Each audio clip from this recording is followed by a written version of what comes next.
how do I have a challenge. I have an extreme big amount of business areas, each with their own systems. And how do I go about measuring the probabilities for all these different systems? I have so many different systems, and can I compare them in some easy way?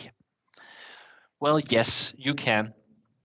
There is a very not I wouldn't call it easy, but there is a way to do this that in the hands of the people who are estimating becomes very easy. So building it is one thing, but using it is another thing.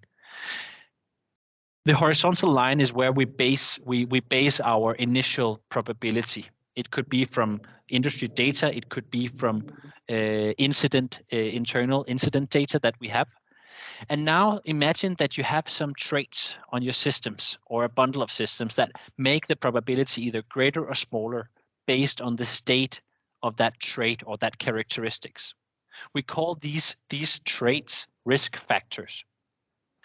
In our projects, we have seen that that at some point, just like Massey said, we don't get extremely we don't get exceeding value by increasing the number of measurements. So we came down to things like type of logging, which is a measurement we can do for our systems. We can measure things like patch level, monitoring. What's the monitoring process that we have on this specific system, and what is the authentication that we are using on these systems. These 4 measurements each have different states, right? That could be yes or no questions that we could go out and we can ask all of these 1,000 system owners that we have. And these could then be translated into, well, does this risk factor, that state that I chose, I don't have multi-factor on this system, or my monitoring level is weekly. I have weekly reports that I don't look at. Well, these states that we end up choosing in our measurements that we put up there, they can then decide whether we go up from the baseline or we go down.